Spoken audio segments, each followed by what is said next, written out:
네, 안녕하세요. 다들 잘 들리실까요? 네, 반갑습니다. 이성호 박사님 지금 어디 계세요? 네, 집에 있습니다. 네, 뒤로 바다가 보여가지고. 좋은 집 사시네요. 예, 끝나고 우리 임성진 대표 약속이 있어서 나갈 겁니다. 네, 오늘 저희 에너지 연합 포럼 특별히 에너지 효율 수요관리 TF에서 그 에너지 효율, 특별히 ERS, 에너지 효율 항상 의무화제도 관련해서 두 분의 전문가분들을 모시고 이런 토론회를 갖게 되어서 기쁘고 영광으로 생각합니다. 오늘 먼저 이제 식순을 간단히 말씀을 드리면 임성진 에너지연합포럼 공동대표님께서 인사 말씀을 해주실 거고요. 또 전기연구원 이운환 박사님께서 국내 효율 향상 현안 이슈 및 추진 방향에 대해서 특별히 ERS 중심으로 해서 말씀을 주시고, 쾌미래연구원 조혜인 부연구위원께서 ERS 제도 정책 및 핵심 성과 비교에 최근 연구한 부분에 대해서 말씀해 주시도록 하겠습니다. 그 이후에 한 30분 정도 자유토론이 진행이 될 텐데요.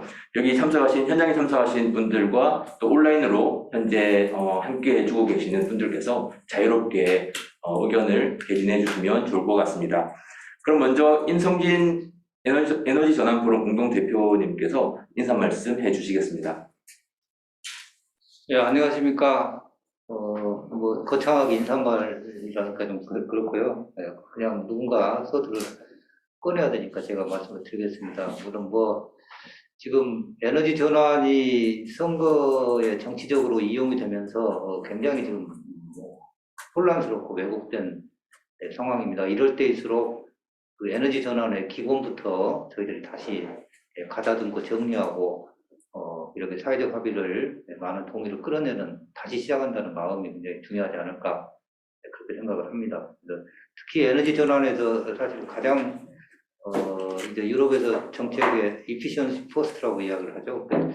효율이 우선되지 않은 전환이라는 것은 사실은 사상 누각에 불과하고, 저희 같은 경우는 이제 에너지 가격이 워낙 싸기 때문에 효율이 늘 공허한 말만 하는 말단지로 끝나는 그런 상황입니다만은, 그러면 그럴수록 사실은 효율이 더 중요하고 저희들이 거기서 해법을 찾아 나가야 되는, 결국은 가격 제도도 저희들이 더 적극적으로 요구를 해야 되는 변화를 그런 상황입니다. 그래서 특히 이제 ERS 공급자 효율 향상 의무화 제도죠. 이것은 미국이나 유럽에서 상당히 진척된 프로그램이고, 저희는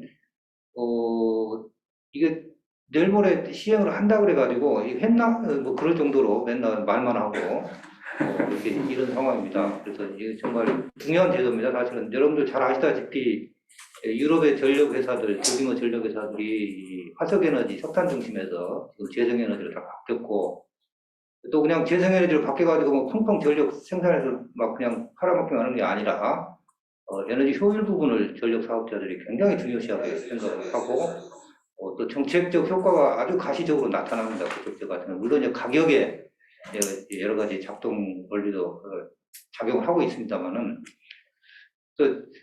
사업자들의 이 비즈니스 자체가 바뀌는 게 이게 사실 굉장히 중요합니다. 그리고 에너지 전환에서 모두가 같이 참여자가 돼야 되지만은 에너지 사업자도 에너지 전환에 굉장히 중요한 행위자입니다. 그래서 우리가 이제 이런 정책이 다 바꿀 수는 없지만은 이런 정책들을 잘 가다듬고 또 좋은 방향으로 압력도 놓고 제도도 만들어내고 그러면은 이제 이 사업자들이 좀 더 전환할 수 있는 그런 디딤돌을 만들 수 있지 않을까. 물론 이제 개편에도 여러 가지 과제가 있긴 합니다만은 저희들이 그러한 바람에서 이런 자리도 마련했습니다. 그래서 오늘 두 분 굉장히 전문가를 모셨어요. 그래서 한국전기연구원의 이운환 박사님하고 국회 미래연구원의 조혜인 박사님인데, 두 분 다 에너지 효율 분야에서는 국내에서 오랫동안 아주 깊은 연구를 해오고 계신 분입니다. 그래서 이런 에너지 효율적 전문으로 연구하신 분들이 굉장히 외로워요, 지금. 재생에너지처럼 막 그렇게 각광도 잘 못 받고. 근데 사실 이분들이 안꼽니다. 그래서 우리가 좀 더 같이 오늘 이야기도 듣고 격려도 하고 또 각자 의견들도 오늘 아이디어도 서로 모으고, 그래서 에너지 효율에 좀 더 저희들이 한 걸음 더 나가는 그런 자리가 됐으면 합니다.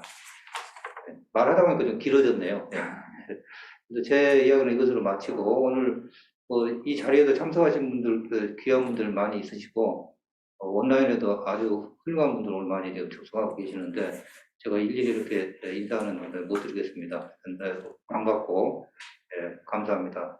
그러면 이걸로 마치고 토론을 시작하도록 하겠습니다. 네, 인사 말씀 감사드립니다. 임성진 대표님. 다음으로 한국전기연구원 이우남 박사님께서 국내 효율 향상 현안 이슈 및 추진 방향에 대해서 약 한 25분간 말씀을 주실 텐데요. 간략하게 박사님 소개해드리면 현재 한국전기연구원 전력정책연구센터에서 선임연구원으로 계십니다. 박사님께서는 약 한 12, 13년 전에 박사학위 논문으로 에너지 효율에 관련된 주제로 학위를 받으셨고 그때부터 줄곧 계속해서 이제 EERS 국내 정책 동향을 계속 추적해 오신 것 같아요. 그래서 현재 국내 EERS의 문제점이 뭔지에 대해서 또 우리 또 어떤 방향으로 나가야에 대해서 유익한 말씀을 주시지 않을까 싶습니다. 박사님 부탁드리겠습니다. 시작하겠습니다. 소개받은 정기연구원 이우남이라고 합니다. 그래서 말씀 주신 것처럼 2007년부터인가요? 그때부터 제가 효율 향상 쪽에 처음 이제 공부를 하기 시작해서 이제 지금 현재까지 이렇게 왔는데요. 2012년 이후까지는 좀 외롭게 공부를 했습니다. 외롭게 공부를 하고 이제 그 이후에 이제 지금 현재 연구원에 들어오면서 신재생 정책 쪽에 좀 외도를 하고 있는 상황이고요. 오늘 이렇게 또 좋은 자리에 불러주셔서 여러분들과 함께 그 효율 향상 정책에 대해서 좀 중요성을 공감하고 같이 좀 의견을 나누는 자리가 되기를 바라는 마음에서 발표를 시작하겠습니다. 발표 진행은 저희 처음에 효율 향상에 대해서 한번 살펴보고 관련 이슈하고 그리고 ERS가 좀 어떻게 하면 좀 잘 우리나라에서 정착할 수 있을지에 대한 발전 방안을 이제 간략하게 말씀을 드리는 식으로 진행하도록 하겠습니다. 효율 향상의 위상이라고 할까요? 비용 효과성은 다 아시겠지만 어떤 공급 자원보다도 가장 비용 효과적인 자원이라고 인식이 되고 있습니다. 물론 그 효율 향상 수단에 따라서 좀 더 다를 수는 있겠죠.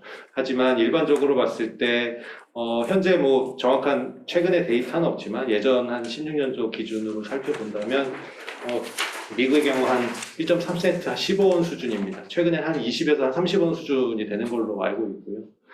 그래서 이런 것들을 이제 미국이나 이제 주요 선진국 같은 경우에는 기존의 발전 자원을 대체할 수 있는 가장 비용 효과적인 수단이라는 인식이 좀 공감대가 형성이 됐습니다. 그래서 공급 자원하고 동일한 자원으로 인식을 했었고 예전에 타임지에서 제 5번째 원소 이런 식으로도 얘기했었죠. 그래서 그 효율 향상 같은 경우에는 자원 가용성이라든지 환경적 측면에서 가장 효과적인 수단이라고 할 수가 있죠. 왜냐하면 별도의 그 현재 쓰는 것을 계속 그 편익이라든지 효용은 그대로 유지를 하면서 에너지를 절감하기 때문에 가장 어떻게 보면 비용 효과적이고 환경적인 측면에서 효과적인 수단이다라고 볼 수가 있습니다. 그래서 이런 효율 향상에 대해서는 그 유럽이라든지 미국의 경우 이제 의무화 ERS를 통해서 이제 의무화 도입 EEO라고도 하죠. 그래서 의무화를 이제 도입하는 추세가 있고 열심히 지금 미국의 경우에도 한 10여 년간 거의 20년에 가깝죠. 20년간 ERS를 이제 시행을 해오고 있습니다.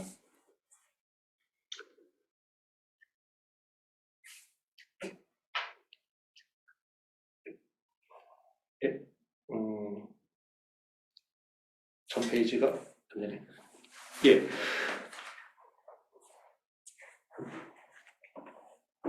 예. 그럼 왜 효율 향상을 하느냐라고 봤을 때 우리가 세 가지 관점에서 좀 볼 수 있을 것 같아요. 그래서 에너지 공급자, 수용 가입자, 그리고 국가 관점에서 볼 수가 있을 것 같은데 에너지 공급자라고 한다면 우리 보통 한전을 볼 수가 있죠. 우리나라 같은 경우에는 기타 가스공사라든지 아니면 지역난방공사도 있겠지만 대표적으로 전력 부문에서는 한전이 있을 건데요. 공급자 관점에서는 아무래도 송배전이라든지 발전소 투자에 대한 그 건설 비용 회피라든지 그리고 환경 비용 회피 그리고 실제 우리가 공급하는 에너지 양이 줄게 되면 그 적정 예비력이라고 하죠. 그 예비력에 대한 확보를 최소화할 수 있는 부분. 그리고 향후에 어떤 그 에너지 서비스에 대한 신산업을 창출할 수 있는 어떤 기회도 만들 수 있다고 볼 수 있습니다. 이 중에서 이제 에너지 공급자 한전 입장에서는 아무래도 발전소 건설 회피에 대한 의견이 좀 있습니다. 미국 같은 경우에는 판매와 발전을 동시에 같이 하기 때문에 이제 문제가 없는데, 이제 우리나라 같은 경우에 한전이 우린 건설 회피가 안 된다라는 이런 의견도 제시를 하고 계시긴 한데, 장기적으로 본다면 결국엔 한전은 발전 자회사이기 때문에 그런 부분의 회피도 편익이 있다라고 볼 수가 있고요. 수요연가 입장에서는 첫 번째가 이제 에너지 사용 감소로 인한 일단 요금 감소분이 있을 거고요. 그리고 건물 같은 경우에는 그 에너지 효율에 따른 어떤 뭐 등급도 하고 있죠. 그런 것에 따라서 자산 가치 상승도 기대해 볼 수가 있죠. 그리고 일단 운영과 유지 보수상에서의 생산성 향상, 이 부분이 이제 기업에 해당이 되겠죠. 그래서 국가 관점에서는 온실가스 감축, 에너지 안보 차원에서 어떤 연료 수입 비용이라든지 이런 것들을 아무래도 줄일 수가 있을 것 같고요. 그 관련 산업에 있어서 고용 창출, 그리고 에너지 가격 하락, 산업 생산성 제고, 이런 것들을 우리가 편익이라고 할 수가 있겠습니다.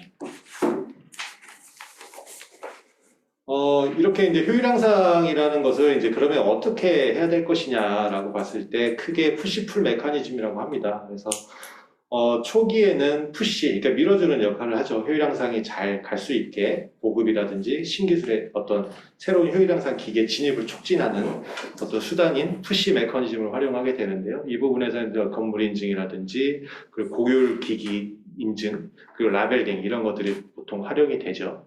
그래서 이를 통해서 이제 그 실질적인 이제 보급 진입이 이루어지고 각종의 이제 지원금 정책을 통해서 보급 확산이 이루어집니다. 그래서 그건 이제 풀 메커니즘이라고 하는데요. 우리가 알고 있는 EEO라는 ERS 제도를 통해서 의무화를 통해서 일단 그 효율 향상 보급을 확산을 한다든지 어떤 인센티브, 지원금 프로그램을 통해서 효율 향상을 이제 확대하는, 끌어주는 역할을 하는 거죠. 그래서 이 두 가지 메커니즘이 이제 계속 순환적으로 이제 진행이 되는 것이라고 할 수 있겠습니다. 우리나라 효율 향상 수준 최근에 업데이트는 안 됐더라고요. 2018년 기준으로 했을 때 25개국 중 13위라고 합니다. 25개국이라고 하면 전 세계에는 소비 상위 25개국 중에 한 중간 정도라고 볼 수 있습니다. 근데 소비는 9위 이상이죠. 그래서 우리가 국가적으로 사용한 에너지 소비에 비해서 아직까지는 좀 더 부족한 상황이다, 효율 향상에 있어서. 그래서 그 어떤 부분이 좀 취약하나 봤더니 이제 산업이나 수송 부분은 상대적으로 좀 우수하다. 하지만 국가적 노력이라든지 건물 부분에 있어서 좀 미흡한 부분이 있다라고 그때 ACEE에서 그 제안이 있었고요. 해외 같은 경우에 ERS의 성공 요인을 따져본다면 그 앞서 서두에서 말씀드렸듯이 비용효과적으로 공급 가능한 자원이라는 인식이 저변에 깔려 있습니다. 이것은 이제 뭐 유틸리티도 마찬가지고요. 발전사나 판매사나 그 인식은 동일합니다. 그리고 그 에너지 공급자라고 그 인터뷰 예전에 한번 해본 적이 있었는데 본인들은 당연하게 생각하는 겁니다. 그냥 우리가 발전을 해서 공급량을 늘리는 것도 분명 중요하지만 이건 사회적인 책무다라는 어떤 책임의식도 가지고 있다라는 것을 좀 알 수가 있었고요. 그리고 효율 향상 보급 확대를 위해서 기반이 인프라가 잘 구축이 되어 있습니다. 이건 단기간에 이루어진 건 아닙니다. 참 오랜 기간 동안 그 데이터들이 축적이 돼서 합리적인 목표를 설정할 수 있도록 그런 인프라가 갖춰 있다는 게 가장 중요한 점이었었고요.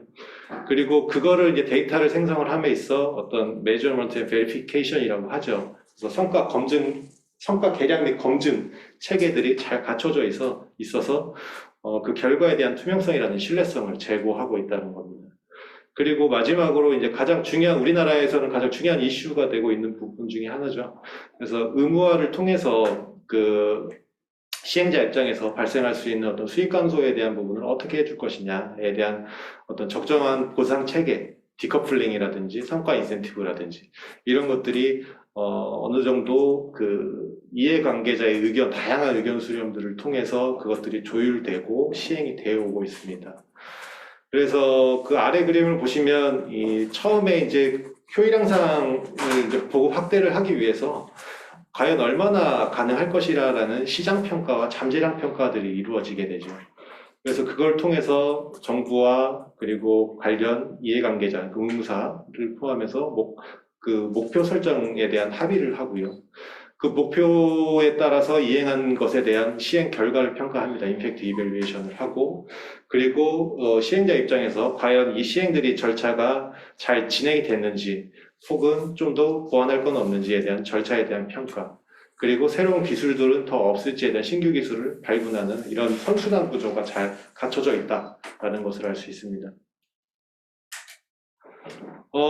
그 반면에 우리는 그러면 어떨까요? 한번 보면 가장 근본적인 원인은 첫 번째, 가장 그간의 우리 정책 기조였죠. 가장 일단 저렴한 에너지를 공급한다라는 그 요금 산정에 있어서 항상 저렴한 수준을 유지한다라는 그 건데요.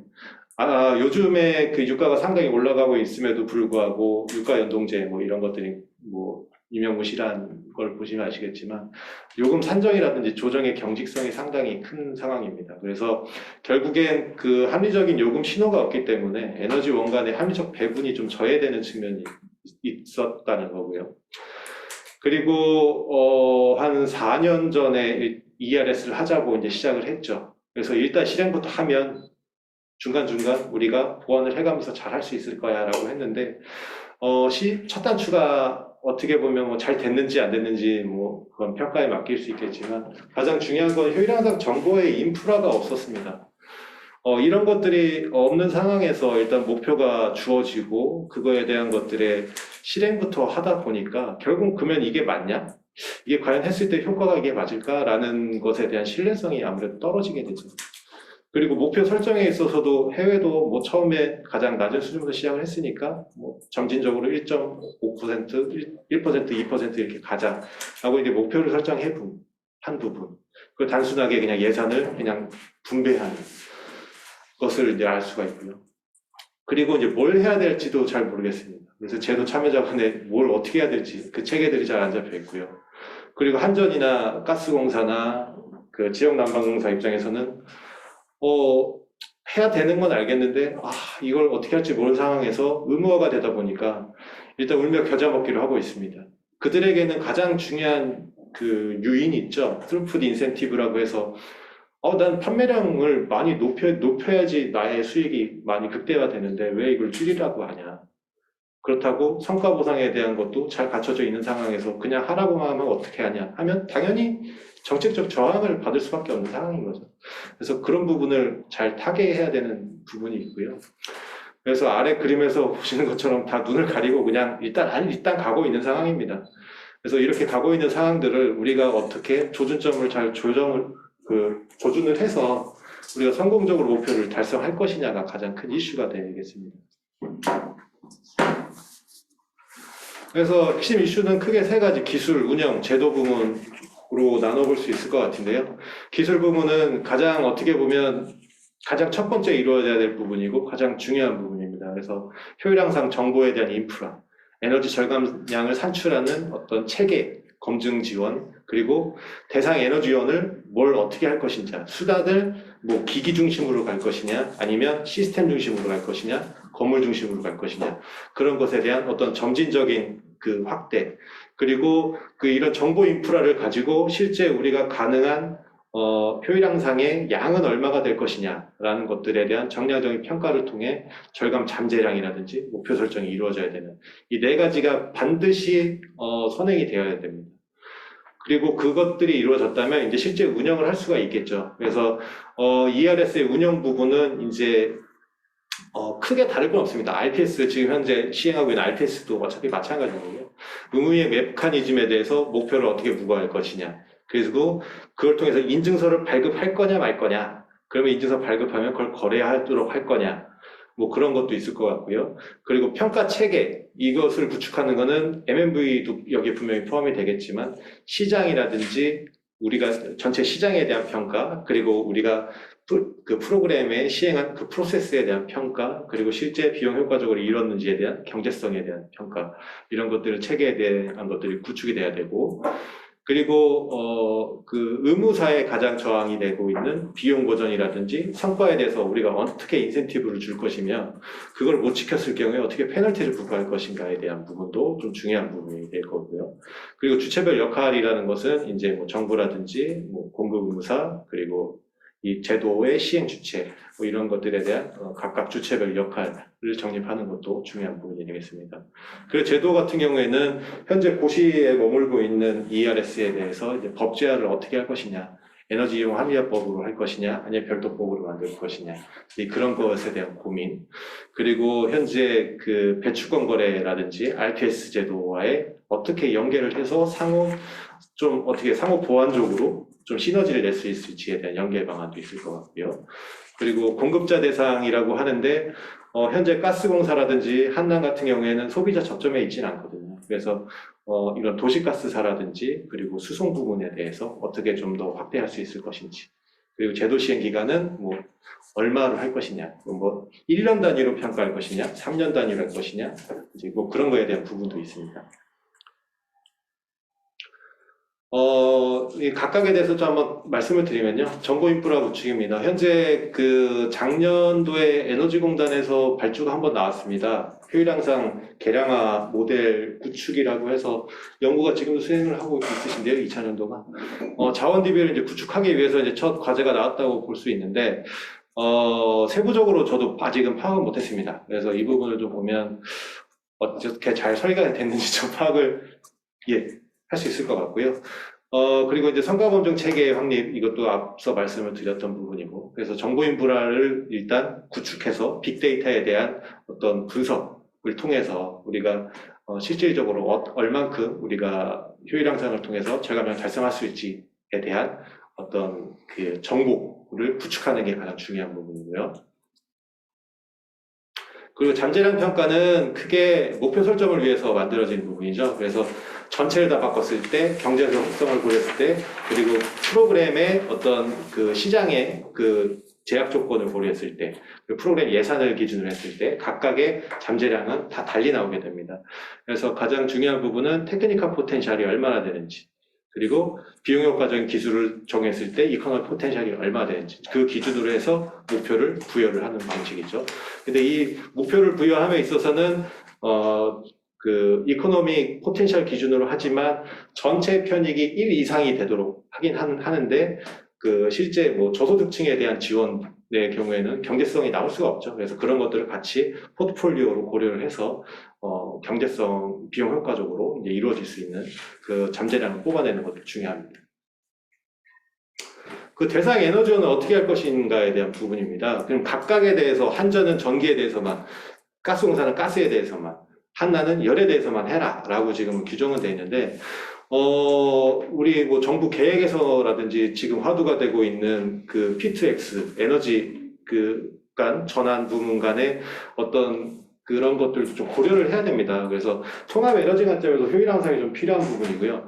이것은 기기 보급이 중심이 되는 협의의 효율 향상과는 조금 개념적으로 틀리고요. 약간 광의의 효율 향상으로 정의를 해야 될 것 같습니다. 그래서 결국에는 국가적으로 어떤 에너지의 그 사용에 대한 합리적인 조정이기 때문에 그것도 분명히 효율 향상이라고 할 수가 있거든요. 근데 좀 이건 큰 얘기긴 합니다만 이런 부분까지도 좀 고려를 해야 된다라는 부분이고요. 그리고 각각에 대해서 분명히 그 각각의 에너지원 간의 상관관계가 분명히 있기 때문에 그런 거를 통해서 우리가 시너지를 얻을 수 있는 부분이 있을 수 있을 것 같습니다. 그래서 그 ERS의 이제 시행 체계를 좀 확립을 해야 된다는 부분인데요. 순서는 아까도 말씀드린 것처럼 목표 설정이 합리적으로 돼야 되고 각각의 프로그램들에 대한 포트폴리오가 잘 수립이 되고 그리고 세부적으로 그 어떤 지원금이라든지 예산을 어떻게 할지에 대한 프로그램 시행 계획이 잘 짜여져야 되고 그리고 프로그램 시행을 통해서 최종 그 성과 계량을 통한 피드백이 이루어지는 어떤 선순환 구조가 확립이 돼야 됩니다. 그래서 각각에 대한 그 영향평가라든지 프로세스 평가라든지 시상평가라든지 비용효과 평가라든지 이 4개의 평가들이 좀 유기적으로 연계가 돼서 이루어질 필요가 있을 것 같고요. 이게 이루어질 때 이제 그 정책적인 리스크가 가장 최소화가 될 수 있겠죠. 다음은 이제 뭐 절감량 평가에 대한 부분인데, 이 부분은 이제 우리가 좀 더 고도화됐을 때 할 수 있는 얘기고요. 여기서 가장 중요한 건 이제 프리라이딩이라고 해서 우리가 이걸 하지 않았을 때 이제 뭐 구입을 하는 사람들에 대한 절감량도 있을 거고, 이걸 통해서 간접적으로 이렇게 들음으로 통해서 이제 본인이 효율 향상의 스피로브 효과, 뭐 혹은 리바운드 이펙트라고도 하죠. 요즘 뭐 TV가 1등급이라고 해서 지원을 하지만 결국 실체를 보면 55인치에서 85인치를 사는 상황이거든요. 그렇게 되면 결국 에너지 이게 절감이 된다고 볼 수 있을지, 뭐 그런 부분도 있습니다. LED로 바꿨을 때 24시간 불을 켜놓는다든지 그런 부분도 있기 때문에 그런 부분에 대한 고려도 나중에 좀 필요하다라는 얘기입니다. 그리고 이제 시장 평가라는 부분이고, 이거는 이제 그 기술, 이제 기기의 성숙도에 따라서 우리가 어떻게 우리가 접근을 할 것이냐라는 뭐 보조금, 지원금이 될 수도 있고, 그리고 나중에 그 뭐 최저 효율제라든지 고효율 인증제라든지 그런 것들이 좀 유기적으로 진행이 될 수 있게 좀 할 수 있는 방법에 대한 그 시장 평가를 하는 부분이고요. 여기서 중요한 거는 이제 시장 전환 정책을 수립하는 겁니다. 그래서 각각 단계별로 업스트림, 미드스트림, 다운스트림 기준으로 해서, 업스트림은 제조사를 대상으로 한 프로그램, 그 미드스트림은 소매업자, 중개인 대리점을 대상으로 하는 프로그램, 다운스트림은 수용가나 건물주를 대상으로 하는 프로그램. 이 단계별로 이루어져야 된다라는 거고요. 각각의 그 시장 전환 수단에 따라서 계속 순환이 되겠죠. 그것들은 새로운 기계가 나오게 되고 성숙이 되고 보급이 완료되고 또 새로운 기계가 나오는, 이런 계속 그 선순환 구조가 이루어져야 된다라는 거고요. 이건 이제 로직 모델이라고 해서 미국에서 이제 활용하는 이제 그 시장 전환 프로그램을 할 때 우리가 이제 어떤 활동을 할 거냐, 그거에 대한 결과는 무엇이냐, 그리고 단기적, 중기적, 장기적으로 우리가 얻을 수 있는 효과는 무엇이냐, 이런 것들을 로직 모델을 통해서 우리가 만들고 있습니다. 다음은 이제 비용 고정 부분인데요. 가장 중요한 부분은 이제 요금 조정을 해줄 거냐, 아니면 어떤 가격을 정해서 줄 거냐, 아니면 우리가 지금 전력산업 기반계급이 있죠. 기금으로 보전을 해줄 거냐, 이런 부분인데요. 이 부분에 대해서는 상당히 의견이 많은 상황입니다. 그래서 제 개인적인 의견이라면 인프라 구축이나 이런 것들은 기금에 반드시 좀 활용이 될 필요가 있을 것 같고, 실제 시행에 있어서는 요금 조정이 가장 아무래도 합리적인 방법인 것 같긴 한데, 현재 RTS도 아시겠지만 요금으로 반영은 되지만 그게 실질적으로 조정이 되지 않는 상황이기 때문에 그 부분이 좀 가장 큰 부분이라고 할 수 있고요. 각 수행 주체별 영무 정의는 이제 다음과 같습니다. 정부나 공단이나 이제 공사라든지 에스코, 이렇게 각각의 주체별로 이제 영무가 있을 것 같은데요. 가장 중요한 거는 한전이라든지 가스공사 직접 하는 것보다는 어떤 시장을 만들어줘야 되는 겁니다. 이 시장이 돈이 되고 그리고 기여를 한다는 게 있으면 시장은 자연적으로 크게 돼 있거든요. 그래서 제 생각에서는 에너지 에피션시, 효율 향상 시장을 만들어줘야 될 필요가 분명히 있다. 그래서 그러려면 에스코라든지 지금 거의 활동을 잘 하고 계신, 저도 파악이 잘 안 되는데 에스코의 활성화가 반드시 좀 필요하다. 그걸 통해서 어떻게 보면 신재생 그 사업자 2만 3만 사업자처럼 만드는 거죠. 그래서 그걸 통해서 에스코가 좀 활성화가 되면 좀 더 ERS가 활성화되고 국민적인 인식도 좀 제고가 되지 않을까, 이렇게 저는 보고 있습니다. 그래서 앞서 말씀드린 부분을 정리한 부분이고요. 결국에는 우리나라 국가 에너지 사용 체질 개선을 해야 됩니다. 그래서 그 부분을 통해서 결국에는 아리백이 됐건 신재생 보급 확대가 됐건 효율 향상이 있다면 결국에 그 모수를 줄이는 거거든요. 그러면 그만큼 신재생 에너지를 덜 보급해도 되고, 기업 입장에서는 그만큼 에너지를 줄임으로써 아리백이 조금 더 효과적으로 달성을 할 수도 있고, 그런 거기 때문에 효율 향상이 가장 중요하다고 저는 생각합니다. 감사합니다. 네, 이우남 박사님 시간 너무 잘 지켜주셔가지고 네, 발표도 뒤에 너무 빨리 네, 너무 재촉드린 건 아닌지 모르겠습니다. 이 조혜인 박사님 발표 후에 토론이 있습니다. 그래서 지금 발표 중에도 혹시나 궁금한 점이 있으시면 저희 채팅방에 남겨주시면 반영해서 질문을 드리도록 하겠습니다. 다음 발표는 조혜인 박사님이신데요. 간략하게 좀 소개해 보시면 현재 국회 미래연구원 삶의 질 그룹에서 환경에너지 정책 분야를 담당하고 계십니다. 스위스에서 이제 박사학위 하시면서 그때 미국의 ERS 정책 을 이제 벤치마크해서 스위스에 어떻게 적용할 수 있을지에 대해서 논문을 쓰셨다고 하는데요. 네, 그때부터 이분도 줄곧 에너지 효율화 또 ERS에 대해서 오랫동안 연구하신 분으로서 또 저희에게 좋은 말씀 해주시지 않을까 싶습니다. 조혜인 박사님 한 25분 정도 부탁드리도록 하겠습니다.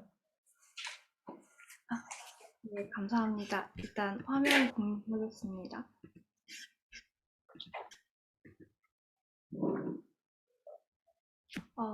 반갑습니다. 저는 이제 국회 미래연구원의 조혜인이라고 합니다.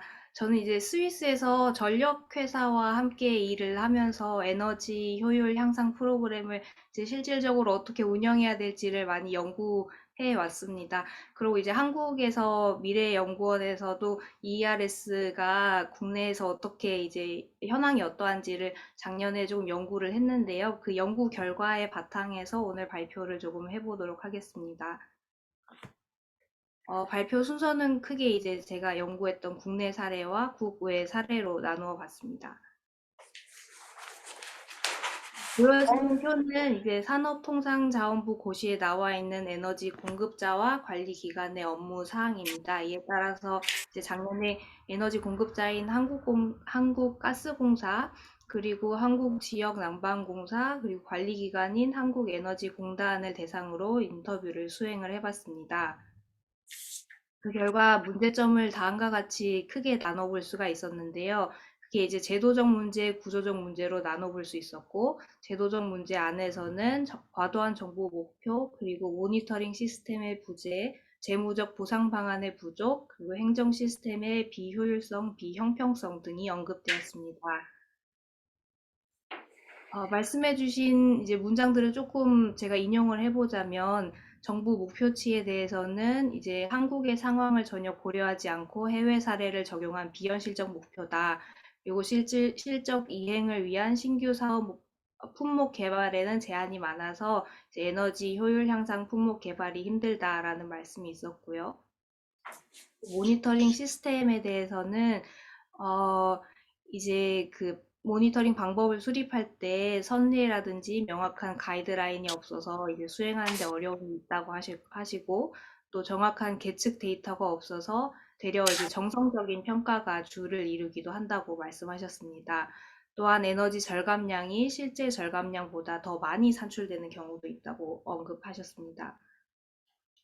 재무적 보상 방안에 대해서는 이제 ERS 제도 운영을 위해서는 요금을 통해서 그 공급자의 투자 비용에 대한 비용 보전이 꼭 필요한데, 현재는 그러한 수단이 없기 때문에 이제 부담감이 많다고 대부분 어려움을 호소하셨고요.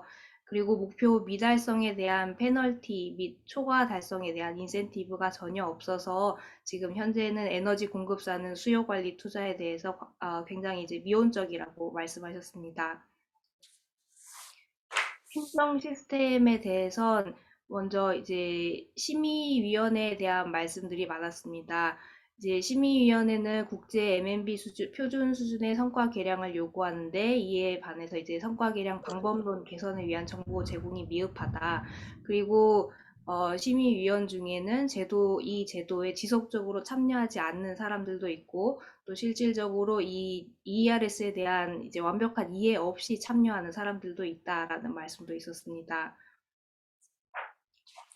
국외 사례는 제가 이제 해외에서 박사과정 동안 공부했던 연구 결과를 조금 공유해 드리고자 하는데요.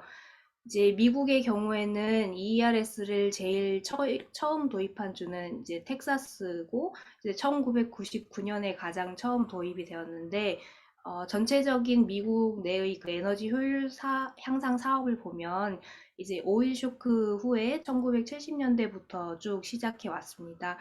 그래서 오랜 기간의 경험 덕에 이제 2006년에서 15년 사이에는 이 효율성 사업에 투자된 연간 비용이 16억에서 63억 달러로 증가하기도 했고, 2015년에는 특정 주의 이제 에너지 공급자들은 그 에너지 판매량의 3% 이상의 에너지 절감을 이루기도 했으며, 이제 캘리포니아의 경우에는 전기 사용 요금에서 900억 달러 정도를 이제 절감하기도 했습니다.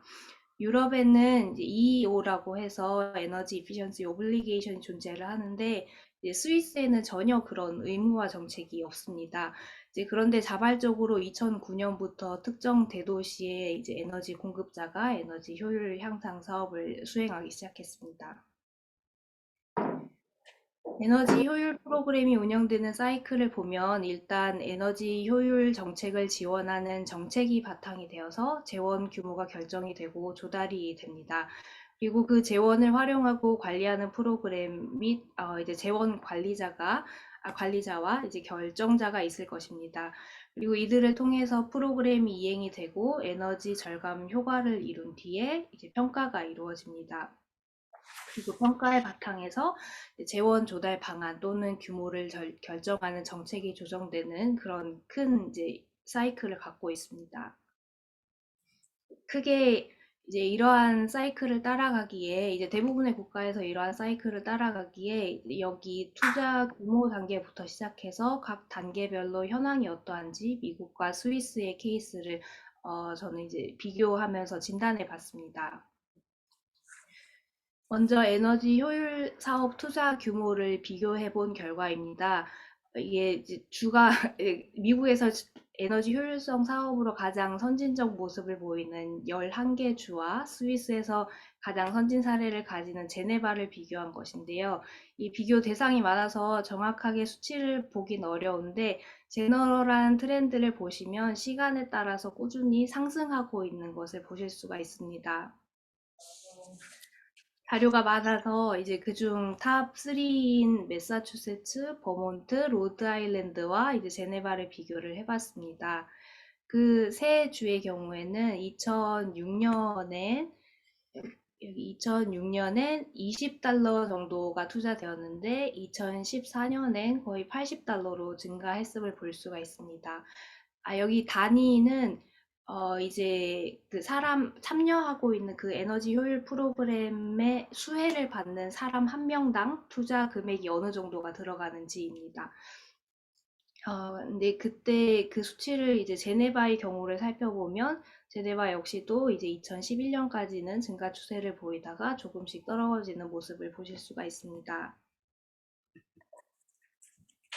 그래서 이제 과연 어떤 점이 미국 주 간의 차이를 만드는지에 대해서 이제 도입된 정책들을 살펴봤습니다. 미국에는 이제 의무 규정인 ERS 그리고 하나 더 이제 All Cost Effective Mandates라는 이제 맨데이트가 저희 의무 정책이 있는데 이를 도입한 나라들, 이 두 가지 의무 정책을 모두 도입한 나라들에서 공통적으로 높은 전력 감소 타겟, 그리고 실제 감소량, 그리고 높은 투자 규모를 확인할 수 있었습니다. 그래서 여기서 이제 의무 정책이 타겟 설정과 실제 투자의 규모 결정에 영향을 많이 미침을 확인할 수 있습니다. 다음으로는 이제 정책뿐만 아니라 프로그램 관리 운영자, 즉 이제 한국에서는 ERS를 운영하는 에너지 공급자를 말하죠. 이 운영자의 종류에 따라서 투자 규모의 차이가 있는지를 알아봤는데요. 이제 미국도 한국과 같이 에너지 공급자가 주된 관리자 형태이지만 2000년부터 다양한 타입의 에너지 효율 프로그램 운영 및 관리자가 나타나기 시작합니다. 이제 이들은 에너지를 직접 판매하지는 않고 에너지 효율 향상 프로그램을 운영하는 이제 미국에서는 non utility라고 하는데요. 이러한 이제 형태의 관리자가 나타나기 시작합니다. 그래서 2000년과 2014년을 비교해 보면 전체 국가 단위로는 이제 에너지 효율에 대한 투자가 여기 표를 보시면 거의 5배 정도 증가하는 동안에 죄송합니다. 비에너지 공급자가 관리하는 프로그램의 투자 금액은 거의 40배가 증가함을 볼 수가 있습니다. 근데 아직도 수가 많지는 않아서 이 투자 규모의 절대적인 양은 아직도 작지만 그래도 크게 큰 폭으로 상승하고 있음을 확인하실 수 있습니다. 그리고 이제 에너지 효율 프로그램 관리자별로 에너지 효율 그 포트폴리오의 비용 대비 효과를 평가를 해봤습니다. 총 이제 38개 관리자들을 대상으로 살펴봤는데요. 미국 전체 평균은 1kWh를 절감하는데 3.3센트가 소비되었고, 여기 제가 살펴봤던 38개의 관리자들은 이제 1.5와 8센트 사이의 값을 기록을 했습니다. 이때 당시에는 보실 수 있다시피 이제 레지덴셜 섹터의 프로그램들을 살펴봤습니다. 그리고 이제 커머셜과 인더스트리얼 섹터를 살펴봤을 땐 이제 평균치가 앞서 보신 레지덴셜 섹터와는 달리 이제 2.2센트로 낮아짐을 보실 수가 있습니다.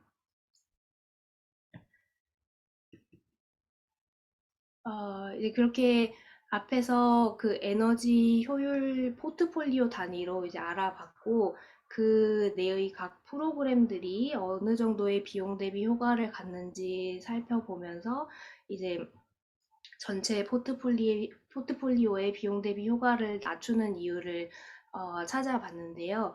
스위스의 경우에는 레지덴셜 섹터 프로그램에는 이런 에코소시알이라는 이제 저소득층 대상 프로그램이 있습니다. 근데 보실 수 있다시피 이 에코소시알의 이 비용 대비 효과가 가장 낮습니다. 즉 이제 1kWh를 절감하는 데 가장 많은 비용이 들어가고 있습니다.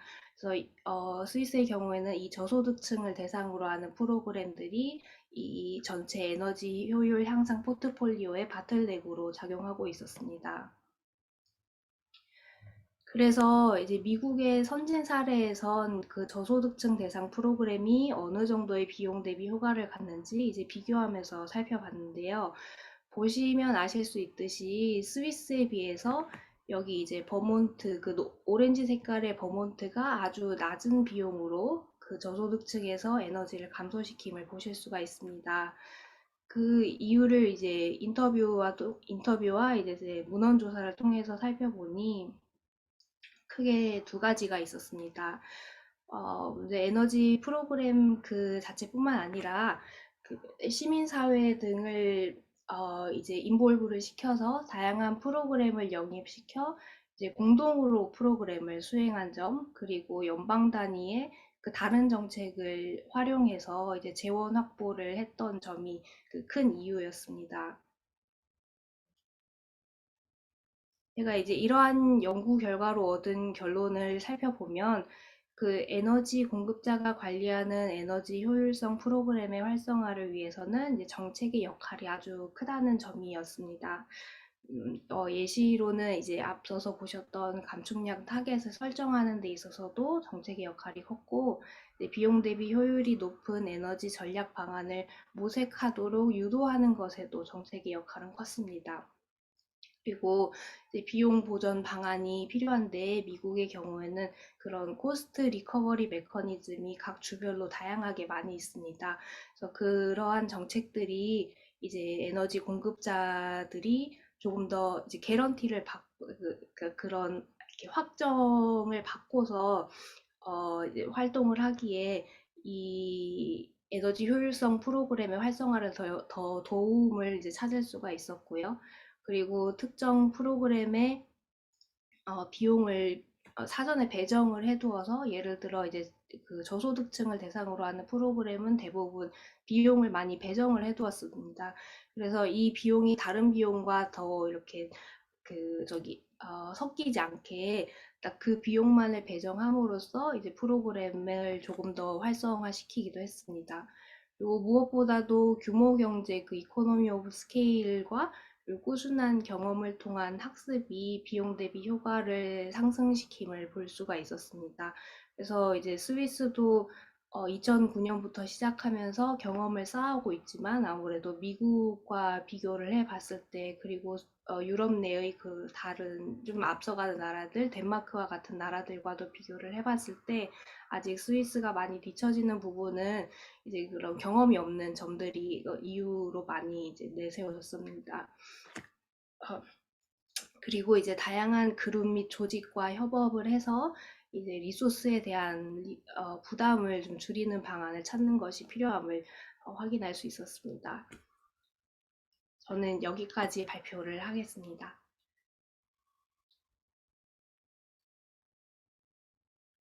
제가 쉐어를 그만해요.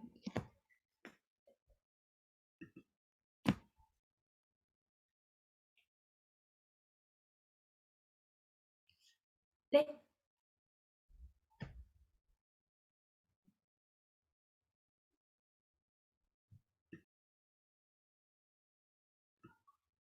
죄송합니다. 말씀이 안 들려서요.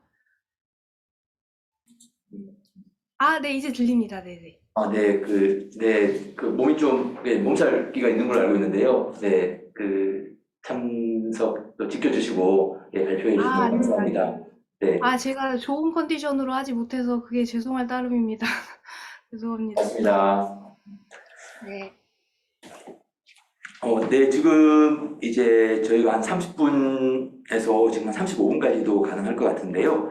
그 토론 시간입니다. 지금 현재 그 현장에 한 6분 계시고, 또 온라인상에서도 약 한 30분에 가까운 분들이 참여하고 계세요.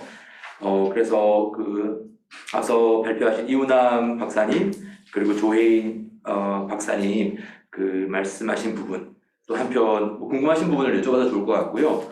아니면 각 지금 언론사에서도 참여하시고, 또 에스코 협회에서도 계신 것 같고, 또 발전사에서도 참여하신 것 같고, 여러 좀 많은 이해관계자분들이 참여하신 것 같아서 또 각자의 또 의견들이 또 있으실 것 같습니다. 그래서 오늘 이 자리가 더 귀중할 것 같은데요. 혹시 질문 이나 의견을 개진할 분이 계시면 자유롭게 제가 일일이 다 확인을 하기 힘든 상황인데요. 바로 자기소개를 간단히 해주시고 말씀해 주시면 좋을 것 같습니다. 밑에 그 손들기 분들 있을 건데. 예. 채팅에. 제 마이크 소리가 들리나요? 네.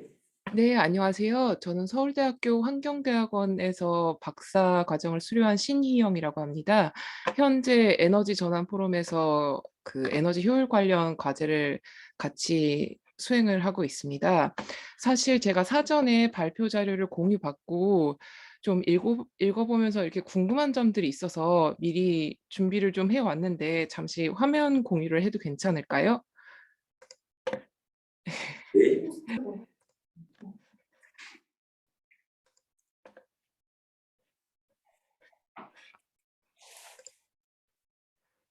네, 저는 이제 ERS 제도를 좀 연구를 하고 있는 상황이라서 제가 이은함 박사님 자료를 보고 여태까지 실적이 어땠는지 홈페이지에서 간단하게 찾아봤는데 기본적으로 ERS는 2018년도부터 실행이 되었지만 1995년도부터 굉장히 기본적인 형태로 수요관리 제도가 진행이 되었고 또 이제 2013년도부터 사업비 투자 실적도 쉽게 확인을 할 수가 있었습니다. 그래서 이렇게 자료를 찾아보니 한국전력공사 내역만 봐도 효율 향상 부분에 연간 1,000억 원 이상 2014년도부터 투자되어 온 거를 확인할 수 있었습니다. 그리고 또 이렇게 과거 연구들을 봐도 이제 2014년도 에너지경제연구원에서 산업부를 일종의 자문 형태로 수행한 연구를 찾아보면은 지금 현재 제시되고 있는 문제들이 거의 뭐 비슷하게 그 당시에도 이미 지적이 되었고 뭐 개선 방안이라던가, 그러니까 문제점과 개선 방안이 제시되었던 것을 문헌을 통해서 제가 찾아볼 수 있었습니다. 그러니까 뭐 투자 사업 유형이 빈약하고 투자가 비효율적이고 이거 MNV MNV 체계가 계량 검증 및 평가 체계가 미흡하다 이런 얘기는 뭐 거의 2010년대 초반부터 계속 나왔었던 거를 확인할 수 있었습니다. 그래서 2019년도에 국회 입법조사처에서 나온 문헌을 찾아봐도 굉장히 실적 검증 및 평가 체계에 대한 얘기는 당연하게 나오고 있고 비용 회수 체계에 대한 얘기도 나오고 있고 이런 에너지 절약 전문 산업 지원 강화가 필요하다 이런 얘기가 굉장히 반복적으로 꾸준하게 계속되어 온 걸 확인할 수 있었는데요. 그래서 제가 이런 거를 연구를 하다 보니 드는 질문이 그렇다면은 2014년도서부터 1,000억이라는 예산이 이렇게 계속해서 집행이 되어 왔는데 여태까지는 MNV가 어떻게 되어 왔고 현장에서는 이거를 어떻게 실행해 왔는지 사실 굉장히 큰 의문이 들었습니다. 그래서 이윤환 박사님께 그 에너지 효율 관련해서 좀 더 예전부터 많이 연구를 해오셨기 때문에 좀 이런 거를 여쭙고 싶었습니다. 그리고 네, 그래서 과거 사업을 찾아보면은 주로 이제 산업 부분, 조명기기, 인버터, 냉동기, 변압기 이런 거 위주로 실행된 거를 저는 찾아보았고요, 개인적으로. 네, 그리고 사실 그 다음에 조혜인 박사님 발표 자료도 제가 좀 찾아보고 그 미래연구원에서 내신 연구 자료도 제가 한번 찾아보고 그랬습니다. 근데 저는 그 아무래도 스위스에서 공부를 하셨고 미국과 스위스 사례를 비교를 하셨었는데 스위스 제네바 케이스에서 공급자들의 자발적 참여 의지는 어디에서 나오는지 여쭙고 싶었습니다. 그리고 그 미국 사례를 토대로 스위스에 어떻게 적용 가능한지 그런 걸 살펴보셨던데 그렇다면은 미국과 스위스 사례를 토대로 지금 한국의 그 ERS 제도는 어떻게 평가를 하시고 어떤 점을 좀 집중적으로 개선이 가능할 것이라고 보시는지 좀 여쭤보고 싶었습니다. 네, 이상입니다. 예, 답변을 드리겠습니다. 말씀하신 에너지 공급자 수요관리 투자 사업은 그 에너지 이용 합리화법에 의해서 그 세계 공급사가 재원을 그 의무적으로 투입을 해서 수요관리 투자 사업을 이제 하게 돼 있었죠. 그래서 그 부분에 대해서 이제 한전에 뭐 일단 집중해서 설명을 드리면 95년부터 이렇게 해온 거죠. 어떻게 보면 우리나라의 그 해외에서는 그 의무화라고 평가를 해요. 우리나라에 대해서. 그때부터 했다고. 근데 이제 실질적으로는 그 투자 사업의 이제 규정을 통해서 이제 재원을 투입할 수 있게 마련했기 때문에 해외에서 인식은 EEO라고 인식을 합니다. 오블리게이션을 줬다.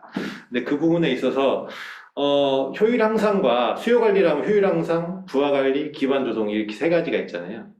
근데 이제 그 과거에는 부하 관리에 주로 치중을 했습니다. 왜냐면 당장에 피크를 줄여야 되는 상황 이런 것들이 오히려 에너지 절감보다는 그게 더 부가 중요했기 때문에 그리고 손쉽게 할 수 있기 때문에 그 부분에 집중을 해서 부하 관리가 한 70% 정도를 이제 할애를 해서 사용을 했거든요. 근데 부하 관리 같은 경우에는 어떻게 보면 일시적으로 쓰는 비용입니다. 쭉 지속되지 않는 그런 단발성 비용이기 때문에 상당히 효과적인 그 수단이라고는 할 수가 없는 거였죠. 그래서 효율 향상을 꾸준히 해야 된다라고 그때부터 계속 강조가 되어 왔지만, 아마 유가와 비슷하게 갔을 거예요. 유가가 많이 올라가면서 이제 효율 향상이 좀 더 부각을 받게 되면서 효율 향상의 포션이 좀 더 넓어지고 그리고 이제 ERS 할 거야 하니까 좀 더 이제 투자 사업의 비중이 좀 더 커졌었던 거죠. 그리고 지난 몇 년간은 ERS 하기 전에 시범 사업이기 때문에 효율 향상 쪽에 좀 투자가 많이 됐던 거고요. 그리고 그 MMV에 대해서 그 2000년대 초반부터 현재까지도 계속 MMV가 중요하다고 얘기는 합니다. 항상. 근데 왜 아직도 얘기를 하고 있느냐 하면 2002년 이후 이 전후 2005년까지 해서 수요 관리가 상당히 부흥했던 시기가 있었어요. 그때 이제 이 평가 시스템도 구축해야 되고 잠재량도 만들어야 되고 그래서 그때 한참 부각이 돼서 그때 인프라가 어느 정도 갖춰졌어요. 그래서 에너지공단에서도 그때 전동기라든지 조명이라든지 이런 실태 조사들을 다 했었고요. 실제 우리 시장에 얼마나 깔려 있는지 주거, 상업, 산업 부문에 구분을 해서 조사를 했던 것들이 있습니다. 그래서 그때 그 조사 자료를 근거로 해서 각각의 효과 평가가 이루어졌던 거죠. 투자 사업에 대한. 근데 그게 거의 단발성이 끝나버렸어요. 왜냐하면 그런 부분은 좀 더 뎁스 있게 분류 체계를 좀 더 확대해서 하는 것도 분명히 중요하지만 꾸준히 해서 데이터베이스를 계속 축적해 나가는 게 중요하거든요.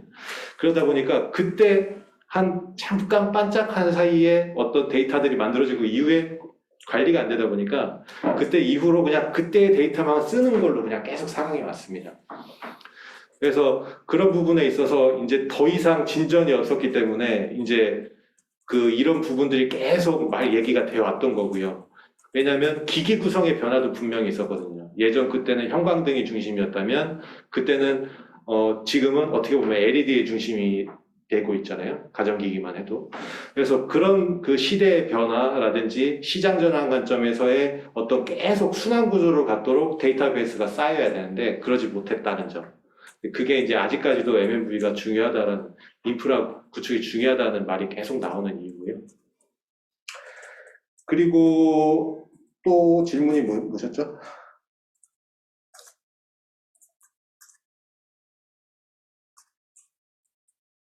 그리고 그 에스코 같은 경우에는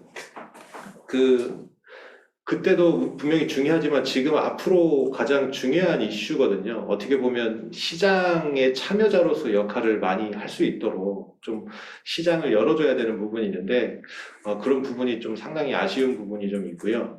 그리고 보상 체계 같은 경우에는 우리가 지금 이거에 대해서 우리가 그 한전의 요금 그 결정 구조를 보면 총괄원가 기준으로 해서 요금 기저를 계산하고 거기에 적정 투보율을 적용을 해서 요금을 산정하지 않습니까? 근데 그렇게 되면 디커플링이라고 하면 판매량이 줄음에 따라서 실질적으로 적정 투자 보수를 얻기 위한 왜 내가 투입한 어떤 기반 그 어떤 자본에 대한 수익을 얻어야 되는데 판매량이 줄다 보면 그걸 만족하지 못하는 경우가 발생하죠. 그래서 그거에 대한 적정 투고율만큼 요금을 인상해주는 그런 걸 디커플링이라고 하잖아요. 근데 그거에 대해서 제 생각엔 반론도 있습니다. 꼭 디커플링이나 성과 보상을 해줘야 되느냐? 왜냐하면 효율 향상은 말씀드렸다시피 가장 비용효과적인 자원이에요. 우리나라 거 뭐 아주 정확한 데이터는 아니지만 제가 계산했을 때 30원에서 50원, 뭐 변압기 같은 200원 정도, 100원 정도 하거든요. CSE가. 그렇게 보면 일반 발전자원보다 분명히 싸요. 원자력보다도 싸고. 그렇게 되면 한전의 입장에서는 그걸 더 싼 가격에 그 전력을 구입하는 거나 마찬가지거든요. 반대로 생각하면. 왜냐하면 메가와트 자원이니까. 그러면 전력 구입 비용이 그만큼 감소할 수 있다는 겁니다. 그래서 그거에 의한 편익도 분명히 있을 수가 있어서 그거에 대한 것들을 좀 더 투명하게 요금 기저에 대한 것들을 좀 공개해서 우리가 좀 분석은 해봐야 된다라는 게 좀 이슈가 있었어요. 예전에도. 한전이 워낙에 이건 돈이 무조건 손해나는 거다라고 얘기를 하셔서 그 부분에 대한 반론도 저희가 했었었는데 그 부분은 조금 더 공개가 돼서 우리가 좀 살펴봐야 된다라고 말씀을 드릴 것 같습니다. 지금 전기요금 가격 수준에서도 더 쌀 수가 있다는 건가요? 그렇죠. 보통 30에서 50원이니까요. 킬로와트아워당. 스위스 사례, 스위스로. 혹시 조혜인 박사님 말씀 네, 저도 답변 드리도록 하겠습니다. 좋은 질문 해주셔서 너무 감사드리고요. 먼저 그 스위스의 그러한 자발적 참여 의지가 어디서 나오게 되었냐 이제 질문을 해주셨는데 앞서서 대표님께서도 말씀하셨다시피 유럽 안에는 그 에너지 효율성에 대한 그 아주 인식이 잘 만들어져 있습니다. 그 에너지 효율성이 그리고 무엇보다도 더 저렴한 가격으로 에너지를 이제 절감할 수 있고 그게 정말 앞으로 나아가야 할 방향이라는 것에 대해서 사람들이 더 확고한 그 믿음까지도 있었습니다. 그래서 이제 저는 직접적으로 전력회사 사람들과 함께 일을 했었는데 이제 그 사람들이 갖고 있는 그런 이제 믿음이 저는 그런 인식이 가장 큰 이제 요소이지 않았나 싶기도 하고요. 그리고 그것과 플러스로 또 더욱 이제 이걸 가능하게 했던 이유는 이제 스위스의 전기 요금 자체가 한국보다 더 이제 비싸고 그리고 그 요금을 통해서 그들이 갖고 있는 펀드 자체가 충분했습니다. 그리고 이 펀드를 사람들과 다시 나눌 수 있어야 된다는 사람들 그 전기 회사 사람들의 인식이 있었고 그것을 다시 이제 사람들에게 돌려줄 수 있는 방법은 에너지 효율을 증가시키는 거다라는 그러한 로직을 다들 가지고 있었습니다. 그리고 이제 스위스가 미국에서 배울 점으로 뽑았던 것은 이제 제 연구 결과를 같이 이제 그 전력회사 사람들과 공유하면서 그 사람들이 손꼽았던 것이 두 가지가 있었는데, 첫 번째는 그 SBC라고 해서 시스템 베네핏 차지, 그 비용을 회수하는 방법에 대해서 이제 스위스 그 전력회사 사람들도 이제 도입하면 좋겠다라는 의사를 표명을 했고요. 그리고 이제 미국에서 아무래도 마켓 트랜스포메이션에 대해서 많은 정책이 있고 실질적으로 많이 이루어오다 보니 이제 거기서도 좀 배울 점이 있겠다라고 언급을 했습니다. 그래서 실질적으로 이제 스위스에서 그런 시장을 전환시키기 위해서 하고 있는 것들이 그러한 고효율 뭐 전구라든지 그런 작은 제품들부터 시작해서 이제 한 뭐 5년 전쯤에는 고효율 전구를 이제 100% 무상으로 보급을 해주다가 이 가격을 이제 80%, 70% 이제 보상해주는 그 퍼센테이지를 점점 낮춰갔습니다. 이제 그렇게 했는데 사람들은 이미 이 고효율 제품에 그 좋은 인식을 갖고 있었고, 그리고 나중에는 자신들이 부담해야 될 가격이 더 높았음에도 불구하고 그래도 사람들이 결국 사게 되는 현상이 일어났습니다. 그래서 이제 이 스위스 사람들은 그 마켓을 전환시키는 것에 대해서도 굉장히 미국에서 배울 점들이 많다. 그 자신들도 경험을 했지만 조금 더 확장시켜 나가야 한다라고 말을 했습니다. 그리고 한국이 스위스와 미국에서 배워야 할 점이라고 제가 생각하는 것은 이제 앞서서 박사님께서도 이 박사님께서도 말씀해 주셨다시피 저도 이제 MMV에 대해서 조금 하이라이트를 하고 싶고요. 그리고 그 외에는 이제 프로그램을 운영하는 차원으로 보면 이제 스위스와 미국은 그 시민사회 CSO와도 많은 협력이 있었습니다.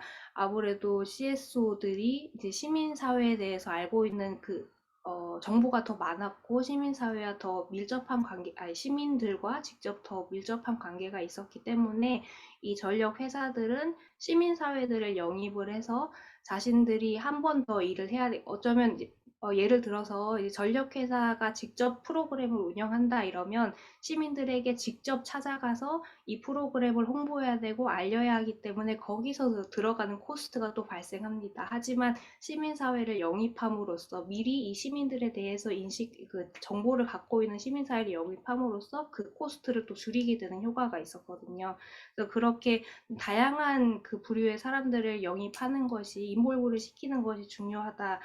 라고 생각하고요. 그리고 두 번째로는 그 인식의 차이도 다시 한 번 더 말씀드리고 싶습니다. 아무래도 그러한 인식이 있어서 이제 스위스는 그 이제 에너지 효율 사업에 투자하고 싶은 사람들이면 뭐 사업단이건 개인이건 누구든지 이제 이렇게 프로포즈를 할 수가 있습니다. 그리고 투자를 받고 또 이제 자기가 목표한 양만큼 줄이게 되면은 그 정도의 또 인센티브를 얻게 되는 그런 다양한 주체들이 에너지 효율 감소 활동을 할 수 있는 환경을 만들어 뒀습니다. 근데 그것이 가능했던 거는 사람들이 이제 인식이 달랐기 때문이라고 생각합니다. 그래서 인식의 차이도 한 번 더 언급하고 싶습니다. 죄송합니다. 이제 답변이 길어져서. 네, 감사합니다. 조혜인 박사님, 또 앞서 이훈환 박사님, 네, 답변 감사드리고요. 지금 제가 두 분이 손을 들어주셨어요. 그래서 그 원자력 안전관 미래 이정윤 대표님, 그리고 한국 에스코협회 윤석재 팀장님께 손을 들어주셨는데요. 어떻게 이정윤 대표님께 먼저 말씀을 좀 부탁드리겠습니다. 예, 안녕하세요. 반갑습니다.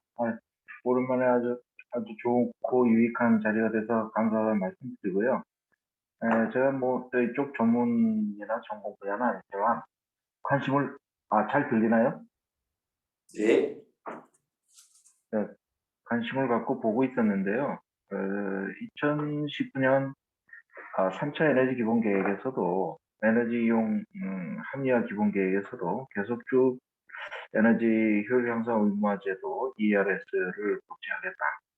법제화를 통해서 의무화를 해서 효율 투자를 제대로 할 수 있도록 2020년부터 법제하겠다 하고 그동안에 이제 2018년, 19년 한전, 가스공사, 한남 이 3개 기관을 대상으로 시범 사업화를 하고 지금까지 쭉 추진해 왔었는데요. 이것이 2021년 올해 벌써 22년인데 법제화한다 그러다가 계속 이게 딜레이 되고 있거든요. 그래서 이거를 지속적으로 추진하고 제도를 보완하고 이거를 효율적으로 ERS를 추진하기 위한 어떤 타스크포스나 추진팀이 구성돼서 운영되고 있는지, 그리고 지속적으로 이것이 피드백돼서 ERS가 제대로 추진되도록 해야 되는데, 그것이 에너지 효율과에서 산업부에서 주도록 하겠지만, 이게 어떤 전문가 팀이 구성돼서 운영되고 있는지, 지속적으로 그런 일들이 어떻게 진행되고 있는지 그걸 좀 혹시 아시는 분 있으시면 좀 얘기를 해주실 수 있을까요?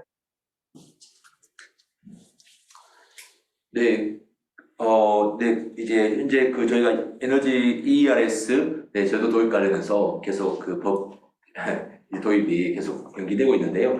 그 관련해서 뭐 TF 구성 여부, 현재 진행 여부에 대해서 좀 구체적으로 해주셨던 것 같아요. 그래서 여기 뭐 플로에 계시는 분들이나 아니면 여기 온라인을 선택하시는 분들 가운데서도 혹시 관련 정보를 좀 알고 계신 분이 계신다면 예, 공유해 주시면 감사드리겠습니다. 예, 자유롭게 말씀해 주시면 될 것 같습니다. 이게 참고로 제가 말씀드리면 정확하게 기억은 안 나는데요. 3, 4년 정도 전에 ERS 도입과 관련해서 TF를 한번 운영을 했었습니다. 산업부에서. 그때 저도 뭐 매번 참석은 못했지만 몇 회 참석은 했고요. 그 이후로 이제 그 ERS 시행을 위한 이제 용역들이 좀 시행이 됐고, 그리고 이제 고시 개정을 통해서 이제 반쪽짜리 ERS가 지금 시행이 되고 있는 거죠. 그래서 그 상황이고요. 그 최근의 동향은 저도 아직은 잘 파악은 못했는데요. 꼭 ERS에 국한되지는 않지만 관련해서 아마 TF는 아니고요. 가끔 이렇게 회의를 하고 있는 것 같습니다.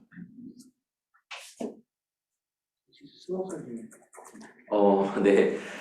뭐 제가 말씀드릴 수 있는 부분은 이제 일단 이제 작년 국회에서도 지금 현재 뭐 더불어민주당 같은 경우에 이전에는 탄소중립위원회가 있었고요. 지금은 또 다른 명칭으로 진행이 되고 있는데 그 하위에 에너지 효율만 증가하는 TF가 구성이 되어 있습니다.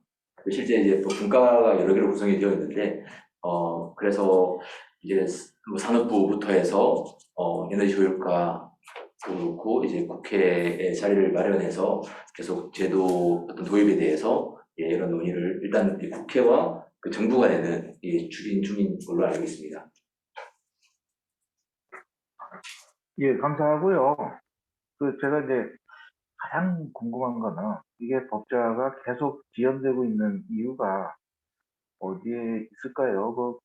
그게 참 궁금해서요. 굉장히 답답하기도 하고 이런 것들이 바로 추진이 돼서 계속 피드백 되면서 보완되면서 갔으면 좋겠는데 한다 그러다 말고 그러니까 혹시 내용 아시는 분 계시면 가장 큰 장애 요인이 몇 가지가 있는지 좀 설명해 주실 수 있는 분이 계시면 좋겠습니다. ERS가 가장 지금 법제화되지 못하고 있는 거는 일단 탄소 중립의 큰 핵심에서 약간 좀 소외된 것도 분명히 있고요. 근데 그 제도 차원에서 가장 중요한 건 뭐냐면 그 한전이나 그 가스공사나 지역난방공사나 이걸 우리가 재원을 투입해서 해야 되면 그거에 대한 어떻게 보상은 어떻게 해줄 거냐. 손실이 난다. 겉으로 봐서 회계적으로 분명히 손실이 나는 거 맞거든요. 근데 그거에 대한 보상을 어떻게 해줄 거냐. 요금의 반영을 해주라. 혹은 한전 같은 경우에는 아예 기금으로 다 하게 해주세요. 라고 이렇게 얘기를 하고 있는데 그 부분의 결정이 좀 지연되고 있다라는 이해가 좀 첨예하게 갈린다라는 부분이 있고요. 그리고 이게 RTS, 그러니까 신재생 공급 의무화 제도하고 가장 차이가 나는 부분이 뭐냐면 계량의 문제입니다. RPS는 신재생 에너지가 발전하면 계량기가 다 붙게 되죠. 그러면 얼마가 발전이 되는지 다 나옵니다. 근데 ERS 같은 경우에 프로그램을 시행해서 보급을 어디에 했는데 그거에 대한 추적이 안 되고 계량이 안 되니까 결국에는 의무 당사자 입장에서는 그거를 증빙을 해야 되고 그리고 정부 입장에서는 그걸 또 확인하고 검증을 해야 되는데 그게 쉽지가 않다는 거죠. 결국에는 그 MMV 인프라라는 게 서로 공감대는 가지고 있으면서도 아직까지도 실천이 안 되고 있는 부분이기 때문에 그 부분이 좀 선행이 되든지 아니면 그 체계가 정확하게 확립이 돼서 규정 명문화가 되든지 이렇게 하든지 아니면 지금 현재로서는 ERS의 성과 계량은 그냥 표준 테이블로 하고 있어요. 이게 기기나 어떤 것의 특성에 맞춰서 똑같은 등이라고 하지만 업종별로 틀릴 수도 있고 전동기라고 한다면 업종별로 틀린 게 아니고 용도별로 틀리거든요. 그런 거에 대한 기준도 없는 상황에서 그냥 표준 테이블로 몇 킬로와트짜리 설치하면 얼마 감소 이렇게 하다 보니까 그거에 대한 신뢰성이 많이 떨어지는 게 사실입니다. 그래서 가장 큰 걸림돌 그 두 가지가 돈과 관련된 문제, 계량과 관련된 문제 그 두 가지가 가장 크다고 봅니다. 예, 감사합니다. 대표님 감사합니다. 그 에스코협회 윤석재 팀장님께서 손을 들어주셨는데요. 또 뭐 에스코협회랑 가장 또 가까이 계시고 또 많이 오랫동안 고민해 오신 분이셔서 뭐 방금 질문에 대해서도 뭔가 하실 수 있는 부분이 있다면 네, 말씀 좀 같이 해주시고요. 질문해 주시면 감사드리겠습니다. 네, 안녕하십니까. 에스코협회 윤석재 팀장입니다. 오늘 에너지 전환 포럼에서 ERS와 관련된 그런 세미나를 좀 열어주셔서 감사 좀 드리고요.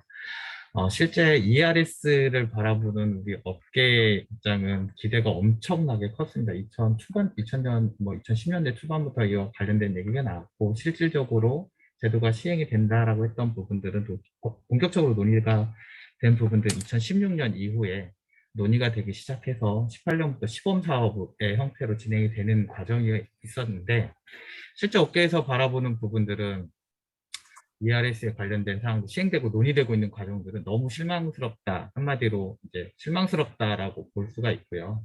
기본적으로 지금 공급 한국전력도 마찬가지고 가스공사나 지역난방공사나 이런 쪽에 갔을 때 그냥 단순하게 기존에 해왔던 우리 옛날에 전력기반기금으로 해서 부하관리를 해왔던 형태의 ERS라면 차라리 안 하는 게 낫다. 라는 게 저희 이제 업계 입장이라고 볼 수도 있을 것 같아요. 개인적인 생각이지만 이런 부분들보다는 단순한 어떤 부하관리 차원보다는 수요라든가 이런 효율 향상 쪽에 조금은 더 ERS에 대한 시행을 할 때 포커스가 좀 맞춰져야 된다라는 말씀 좀 드리고 싶고, 한 가지 또 이제 이훈남 박사님 그 자료에도 나와 있지만 한국전력이라고 해서 전기만 에너지원이 전기인 부분만 할 필요는 없다. 해외처럼 이탈리아처럼 한국전력공사가 한국전력이 뭐 열 분야에 대한 감축 사업, ER의 에너지 효율을 향상시키는 사업도 같이 할 수 있게끔 이러한 부분들이 충분하게 논의가 되고 그렇게 해야지만 실제 필드에서 일하고 있는 우리 업계 입장에서 봤을 때 에스코들이 가서 에너지 진단하고 컨설팅하고 아이템을 찾아냈을 때 꼭 전기에 해당하는 파트만 찾아내는 게 아니거든요. 한 가지 사업장에서 복합적인 컨텐츠를 개발을 함으로써 열과 전기가 동시에 절감이 되는 사업들을 수행을 할 수가 있는데, 이러한 부분들에 있어서 뭐 예를 들어 ERS 뭐 한국전력 같은 경우는 전기만 한다 그러면 그와 관련된 선택된 사업장을 넣었을 때 여러 가지 일을 처리를 함에 있어서 좀 비효율적인 부분들이 많이 날 수도 있고, 동일 사업장에 대해서 어떤 동일 사업을 했을 때 열 부분만을 이제 인정을 받을 수 있거나 아니면 전기 부분만을 인정을 받을 수 있거나 이런 부분들이 발생을 하기 때문에 반드시 국내에서도 ERS가 논의되고 시행되는 과정에 있을 때는 이와 열전기를 동시에 진행할 수 있는 방향으로 이제 진행이 돼야 된다라는 말씀을 좀 건의를 드리고 싶습니다. 그리고 아까 이정현 박사님 또 이제 말씀 주신 부분 중에 ERS 법제화가 상당히 느려지고 있는 부분들이 있긴 한데 올해 안에는 아마 제가 뭐 알기로는 올 연말 하반기를 기점으로 해서 연말쯤에서 법제화 에너지용 합리화법에 대한 개정이 완료가 될 수 있는 것으로 알고 있습니다. 간략하게 이 정도로 말씀드리겠습니다. 네, 팀장님 감사합니다. 네, 뭐 특별히 뭐 질문이었다기보다 현장의 목소리를 좀 네, 가감없이 들려주신 것 같아요. 현장에 계시지만 이제 또 아주 객관적으로 네, 국내 어떤 에너지 효율 정책에 대해서 좀 영향을 갖고 일하시는 분이신데요. 이게 추가적으로 혹시 이성호 박사님 혹시 질문이나 코멘트 있으실까요? 지금 다른 분들 따로 질문을 예, 뭐 네. 좋은 발제 두 분께 감사드리고요. 또 다른 토론자분들의 의견도 잘 들었습니다. 지적해 주셨으니까 한마디 보태면 지금 아까 토론자 중에 한 분이 그동안에 ERS가 우리나라 이렇게 해왔다는 말씀을 하셨는데 보면 사실은 에너지 공급 기관들이 주로 역할을 하고 있습니다. 우리나라는. 근데 한전이나 가스공사나 다 에너지 공급 기관이죠. 에너지관리공단은 이제 수요관리기관이긴 한데 어떻든 이 공급기관이 수요관리 정책을 펴는 게 과연 맞는 거냐 하는 이런 지적이 꼭 있었던 것도 사실이어서 그렇다고 공급기관이 하지 말라는 법이 있느냐 하면 또 그런 건 아니겠지만 어떻든 이 RS가 결국 수요관리 정책인 건데 그걸 제대로 하기 위해서는 공급기관도 중요하겠지만 수요기관의 참여가 매우 중요하다. 그런 점도 좀 고려가 되었으면 좋겠다는 말씀을 추가적으로 드립니다. 이상입니다. 네, 박사님 감사합니다. 뒤에 풍경 너무 좋습니다. 시원해요. 네. 여기 플로에도 희망제작소에서 김창민 본부장이 나와 계시고 또 미국에서 실제 관련 사업을 진행하고 계시는 인테그라디엔시의 고배원 대표님 또 AI를 좀 접목한 이런 에너지 사업을 지금 준비하고 계시는 이미경 대표님도 나와 계시는데요. 혹시 플로에서 혹시 좀 말씀해 주실 분이 계실까요? 제가 좀 하겠습니다. 저는 인테그라디엔시의 고배원이라고 합니다.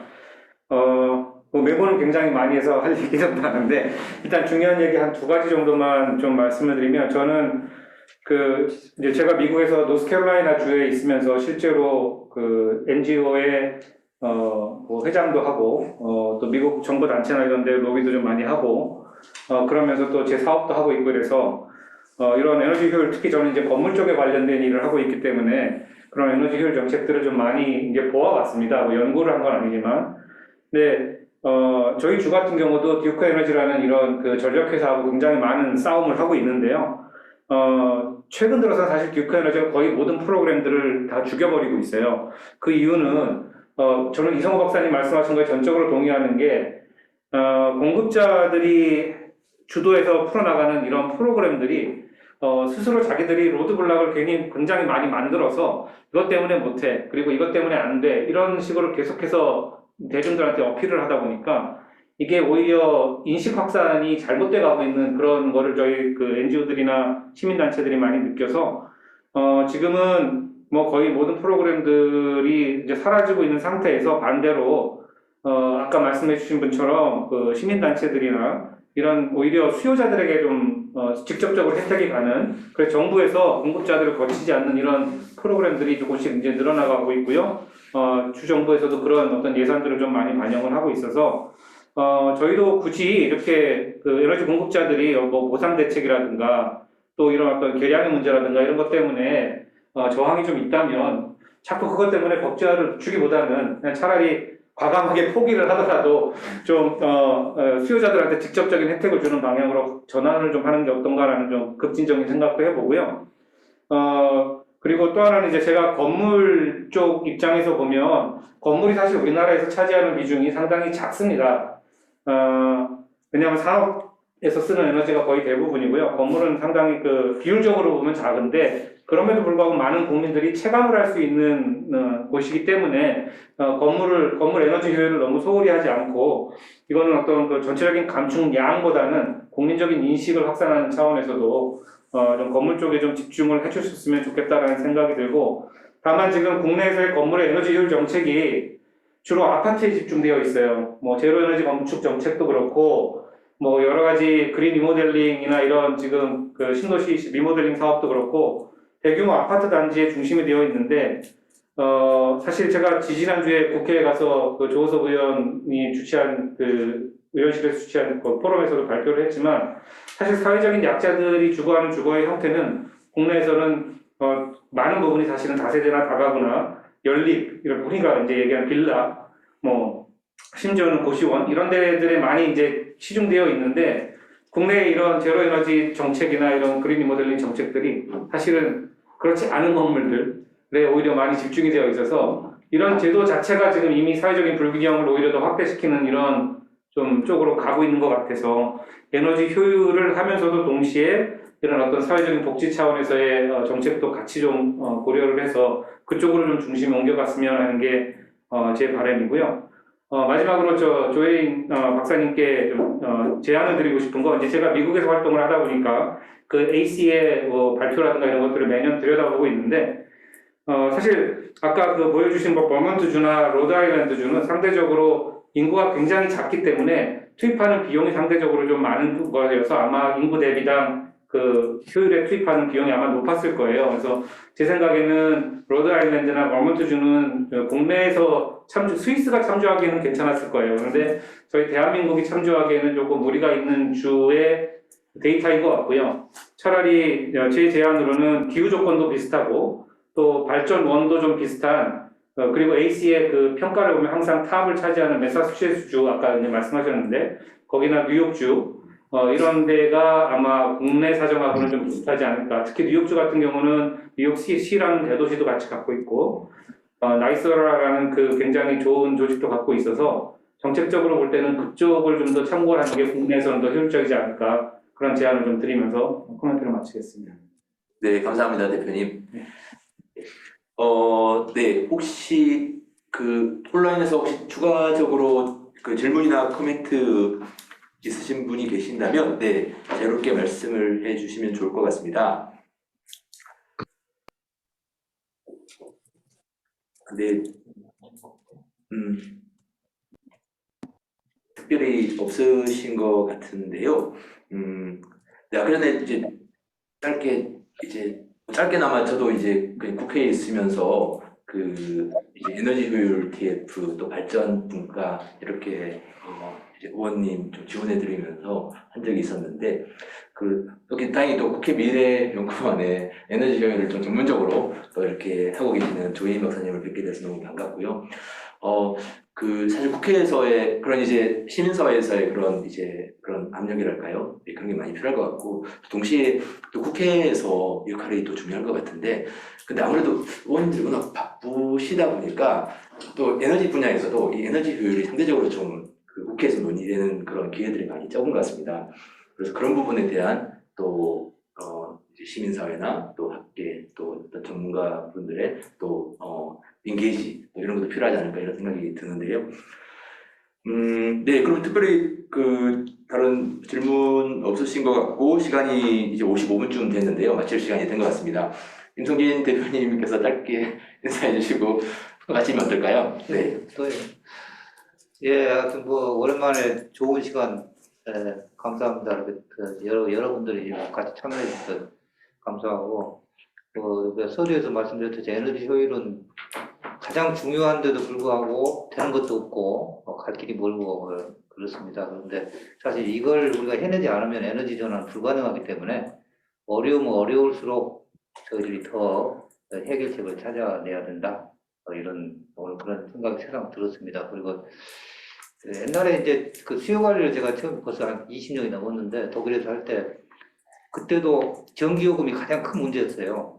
요금제를 안 바꾸면은 이 참여 사업자들이 수익을 못 얻으니까 요금제를 바꿔야 된다. 그런데 이제 제 은사하기도 하신 어떤 부포탈연구소 소장이셨는데 현재 요금 제도에서도 얼마나 수익이 나고 참여자들 특히 이제 아까 이제 공급 사업자들은 좀 비판하셨습니다만 결과적으로 에너지 특히 공공기업 공급 발전 사업자들이 굉장히 그때는 선구적이고 하노버 전력회사가 대표적이었는데 그 사업자들이 실제적으로 이 파일럿 프로그램을 통해서 어마어마한 수익을 올려요. 그 돈을 가지고. 근데 얼마 안 지나가지고 유럽이 EU에서 전력 산업 자유화를 시키면서 가격 경기로 넘어가 버려가지고 그 소중한 경험이 조금만 좀 EU가 전력시장 자유화를 좀 한 1년만 더 쳤어도 효율 시장이 어느 정도 좀 도입이 되고 이게 넘어갔는데 그런 점 안타까움이 있었습니다. 하여튼 간에 실제 이제 제가 짧게 그때 그 경험을 한 걸로 봐서는 우리가 현재 굉장히 어려운 그런 구조에서도 정말 어떻게든지 해낼 수가 있거든요. 그래서 아까 이제 고배원 대표님도 건물 말씀하셨지만은 또 우리 포럼 회원 중에 이제 건물 효율 열심히 하신 분이 현재의 시장에서도 정부 지원 없이도 훨씬 더 이윤이 높다.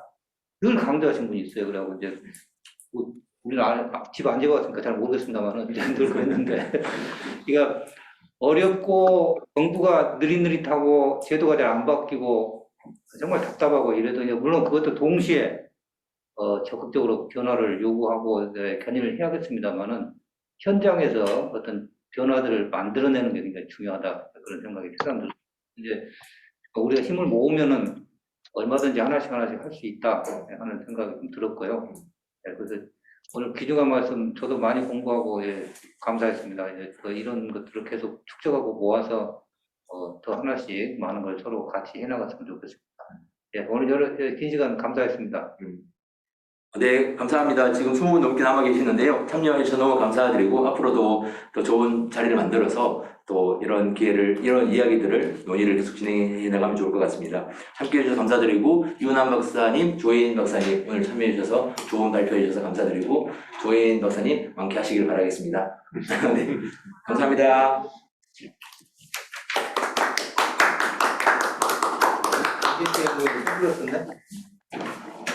수고하셨습니다.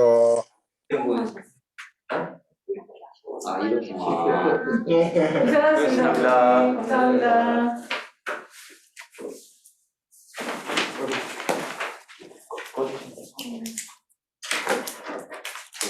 아이고 감사합니다.